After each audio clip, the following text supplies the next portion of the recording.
ایک be be تھی، دائی تھی، وہ اس کے گھر میں بچے جنم لیتے تھے، بچے پیدا ہوتے تھے. یہ دیکھیں علم جو ہوتا ہے نا وہ علم ہوتا ہے، فقاہت ہوتی ہے، اور یہ اللہ کی عطا ہے، یہ رب کی عطا ہے، جس کو چاہتا ہے عطا کر دیتا ہے.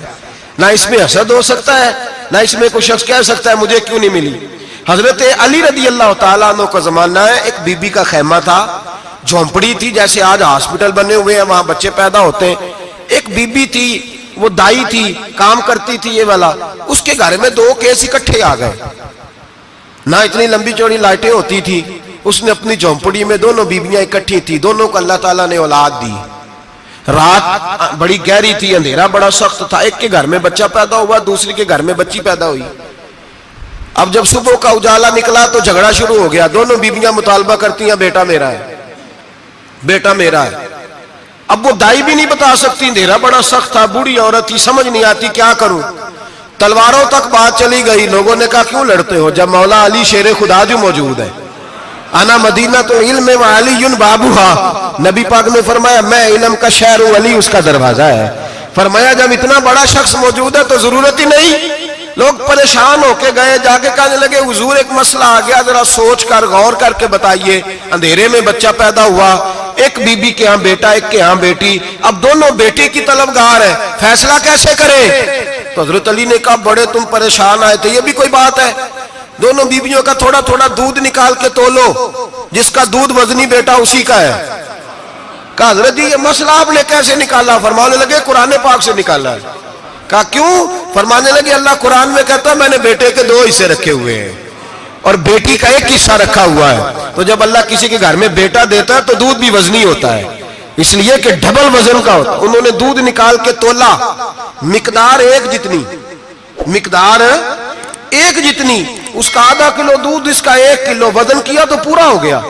پیمانے رکھے گئے تو وہ ناپنے میں اور تھا، تولنے میں اس کا دودھ وزنی نکلا. جب دودھ وزنی نکلا تو جناب سیدنا علی المرتضیٰ فرمانے لگے جس کا دودھ وزنی بیٹا اسی کا ہے. اللہ ڈبل وزن کا دودھ عطا کرتا. اب مسئلہ کہاں سے نکلا بولیے؟ لیکن ہر بندہ نکالنے کی طاقت، یہی حضرت امام اعظم ابو حنیفہ کا کمال ہے. صحابہ کے زمانے میں ضرورت نہیں تھی صحابہ کو. ایک تو وہ اتنی لاپرواہی کی نماز نہیں پڑھتے تھے جتنی ہم پڑھتے ہیں. اتحیات میں بیٹھے ہیں، سورۃ فاتحہ پڑھی جا رہی ہے. اتحیات میں بیٹھ کے بندے پوچھتے ہیں آگے، کہتے ہیں حضرت میں اتحیات میں سورۃ فاتحہ پڑھ رہا تھا، ساری پڑھ لی ہے، وہ تو رکوع کا وقت ہے تو یاد آیا کہ یہ تو اتحیات ہے. اتنی لاپرواہی کی پہلے تو وہ نمازیں نہیں پڑھتے. پھر اگر کسی کو غلطی ہو جاتی تو سامنے جناب رسالت امام صلی اللہ علیہ وسلم کا جلوہ والضحیٰ موجود تھا، وہ حضور سے پوچھ لیتے. جب وقت گزرنے لگا نا، تابعین کا زمانہ آیا تو پھر مسئلہ بنا. ایک تو تھوڑا تھوڑا مشکات نبوت سے لوگ دور ہوئے تو لاپرواہی بھی آنے لگی. اب لوگوں نے پوچھنا شروع کیا کہ سورۃ فاتحہ بھول جائے تو کیا کریں؟ رکوع میں بندہ چلا گیا تو رکوع تو کر لیا لیکن سبحان ربی العظیم نہیں یاد رہا تو کیا کرے؟ سجدے میں گیا سبحان ربی الاعلیٰ نہیں پڑھا تو کیا کرے؟ اب مسائل بنے، اب ضرورت ہوئی. امام اعظم نے اصول فقہ مرتب کی، ہمیں بتایا کہ نماز میں فرض کیا ہے، نماز میں واجب کیا ہے، نماز میں کیا شے ضروری ہے اور کیا شے ضروری نہیں ہے. وہ بھی انہوں نے حدیثیں سامنے رکھی کہ نبی پاک نے کس کس بات کی کتنی تاکید کی، کس کس بات کی زیادہ تاکید نہیں فرمائی.